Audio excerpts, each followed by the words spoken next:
TDP అధినేత చంద్రబాబుపై మంత్రి వైసీపీ సర్వేపల్లి అభ్యర్థి కాకాని గోవర్ధన్ రెడ్డి తీవ్ర స్థాయిలో మండిపడ్డారు. తనపై చంద్రబాబు చేసిన అభియోగాలపై కోర్టు ద్వారా సీబీఐ విచారణ అడుగుతానని, దమ్ముంటే చంద్రబాబు అడగాలని డిమాండ్ చేశారు. సర్వేపల్లి నియోజకవర్గంలో చంద్రబాబు హయాంలో చేసిన అభివృద్ధి శూన్యం కనుక చెప్పేందుకు ఏమీ లేక తనపై జగన్పై దూషణలు చేస్తున్నారని కాకాని అన్నారు. సోమిరెడ్డి మంత్రిగా చేసిన కార్యక్రమాలకు, జగన్ హయాంలో తాను మంత్రిగా చేసిన కార్యక్రమాలపై చర్చకు సిద్ధమా అని అన్నారు. టీడీపీ నేతలను ఇక ప్రజలు నమ్మరని మంత్రి కాకాని అన్నారు.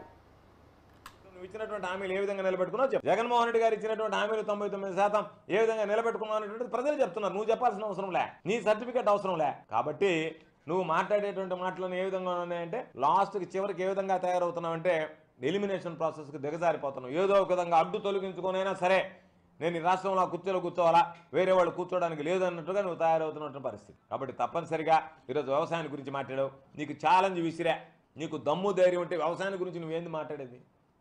అసలు నీ హయాంలో సాగుకి నీళ్ళే లేనటువంటి వాడు నేను వ్యవసాయాన్ని బ్రహ్మాండంగా చేశానంటే నవ్విపోతారని సిగ్గు లేదా మీకు? ఎప్పుడన్నా సమగ్రంగా సంపూర్ణంగా సాగు నీరు ఇచ్చినటువంటి నేపథ్యం నీ జీవితంలో ఉందా? ఏ రోజైనా నువ్వు ముఖ్యమంత్రిగా ఉంటే వర్షాలు పడతాయా, రిజర్వాయర్లు నిండుతాయా?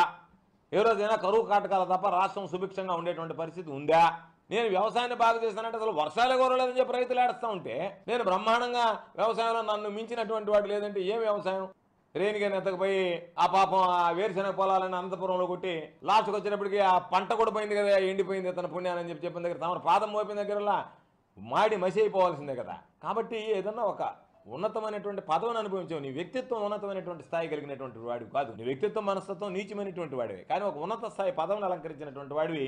మరి ఇటువంటి వాడా ఈ రాష్ట్రానికి ముఖ్యమంత్రిగా పనిచేసిందని చెప్పి ప్రజలు నీ గురించి అసహ్యంగా మాట్లాడుకోవడం, ఏసడించుకునేటువంటి పరిస్థితిని తీసుకురాకూడదు, తెచ్చుకోకూడదు. కాబట్టి నువ్వు మాట్లాడినటువంటి మాటలు ఈరోజు కూడా మరలా చెప్తున్నా, నీకు నీతి, నిజాయితీ, దమ్ము, ధైర్యం ఉంటే నువ్వు చేసినటువంటి ఆరోపణల మీద నేను సిబిఐ విచారణకు సిద్ధంగా ఉన్నా.